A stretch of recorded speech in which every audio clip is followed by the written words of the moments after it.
Hey guys, எல்லாருக்கும் வணக்கம். இன்றைக்கி ஒரு மினி விளாக் தான் பார்க்க போகிறோம். இன்றைக்கி நாங்கள் ஒரு டெம்பிளுக்கு போயிருந்தோம். ஸோ அந்த டெம்பிளோட மினி விளாக்கை தான் நான் உங்கள் கூட ஷேர் பண்ண போகிறேன். ஓகேவா?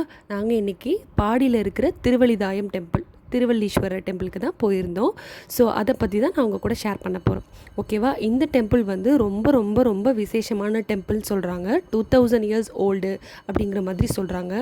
இந்த டெம்பிளுக்கு நம்ம போயிட்டு வர்றதுக்கு அவரோட, அதாவது அந்த கோவிலில் இருக்கிற திருவள்ளீஸ்வரரோட அனுமதி இருந்தால் மட்டும்தான் நம்ம போக முடியும் அப்படின்னு சொல்கிறாங்க. ஸோ இந்த கோவிலை பொறுத்த வரைக்கும் நாங்கள் போனதுக்கப்புறம் நிறைய பாசிட்டிவிட்டியை எங்களால் ஃபீல் பண்ண முடிஞ்சுது. நிறைய லைஃப் சேஞ்சிங் மூமெண்ட்ஸ் வந்து இந்த கோவிலுக்கு போயிட்டு வந்ததுக்கப்புறம் கிடைக்கும் அப்படின்ற மாதிரி சொல்கிறாங்க. ஸோ நாங்களும் அதை எக்ஸ்பீரியன்ஸ் பண்ணிவிட்டு கண்டிப்பாக உங்கள் கூட ஷேர் பண்ணுறேன். ஸோ அந்த கோவிலில் நிறைய புறாக்கள் இருந்தது. முன்னாடியெல்லாம் லேக்ஸ் கணக்கில் இருந்தது அப்படின்ற மாதிரி சொல்கிறாங்க. பட் இப்போ நிறையாவே குறைஞ்சிருச்சு அப்படின்னு சொல்கிறாங்க. ஸோ நீங்கள் யாராச்சும் சென்னை சரௌண்டிங்ஸில் இருக்கீங்க, ஸோ நியர்பை பாடியில் இருக்கீங்க அப்படின்னா கண்டிப்பாக இந்த கோவிலுக்கு போய் விசிட் பண்ணி பாருங்கள். ஒரு பாசிட்டிவிட்டியை உங்களால் கெயின் பண்ண முடியும். ஸோ இதே மாதிரி வீடியோஸ்க்கு சப்ஸ்கிரைப் பண்ணி சப்போர்ட் பண்ணுங்கள். தேங்க்யூ.